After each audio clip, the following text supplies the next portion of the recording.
ವಿಜಯನಗರ ವಿಧಾನಸಭಾ ಕ್ಷೇತ್ರದ ಶಾಸಕರಾದ ಶ್ರೀ ಎಚ್.ಆರ್. ಗವಿಯಪ್ಪನವರು ಹೊಸಪೇಟೆಯ ಜಿಲ್ಲಾಧಿಕಾರಿಗಳ ಕಚೇರಿಯಲ್ಲಿ ಇಂಧನ ಸಚಿವರಾದ ಶ್ರೀ ಕೆ.ಜೆ. ಜಾರ್ಜ್ ಅವರ ಅಧ್ಯಕ್ಷತೆಯಲ್ಲಿ ಜರುಗಿದ ಕರ್ನಾಟಕ ವಿದ್ಯುತ್ ಪ್ರಸರಣ ನಿಗಮ ಮತ್ತು ಗುಲ್ಬರ್ಗಾ ವಿದ್ಯುತ್ ಶಕ್ತಿ ಸರಬರಾಜು ಕಂಪನಿಗಳ ಪ್ರಗತಿ ಪರಿಶೀಲನೆ ಪಾಲ್ಗೊಂಡರು.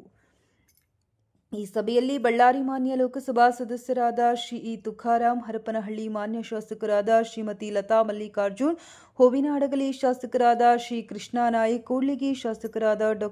ಶ್ರೀನಿವಾಸ್ ಸೇರಿದಂತೆ ಕ.ವಿ.ಪ್ರ.ನಿ.ಯ ವ್ಯವಸ್ಥಾಪಕ ನಿರ್ದೇಶಕರಾದ ಪಂಕಜ್ ಕುಮಾರ್ ಪಾಂಡಿ ಹಾಗೂ ಬೆಸ್ಕಾಂ ವ್ಯವಸ್ಥಾಪಕ ನಿರ್ದೇಶಕರಾದ ಕೃಷ್ಣ ಬಾಜಪೇಯಿ, ಜಿಲ್ಲಾಧಿಕಾರಿಗಳಾದ ಶ್ರೀಮತಿ ಕವಿತಾ ಮನ್ನಿಕೇರಿ ಹಾಗೂ ಇಲಾಖೆಯ ಅಧಿಕಾರಿಗಳು ಉಪಸ್ಥಿತರಿದ್ದರು.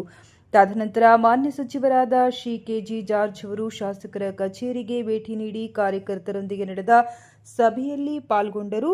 ಈ ಸಭೆಯಲ್ಲಿ ಎಲ್ಲಾ ಕಾರ್ಯಕರ್ತರನ್ನು ಹಾಗೂ ನಮ್ಮ ಸ್ಥಳೀಯ ಶಾಸಕರಿಗೆ ಉದ್ದೇಶಿಸಿ ಮಾತನಾಡಿ ಅಭಿನಂದನೆ ತಿಳಿಸಿದರು.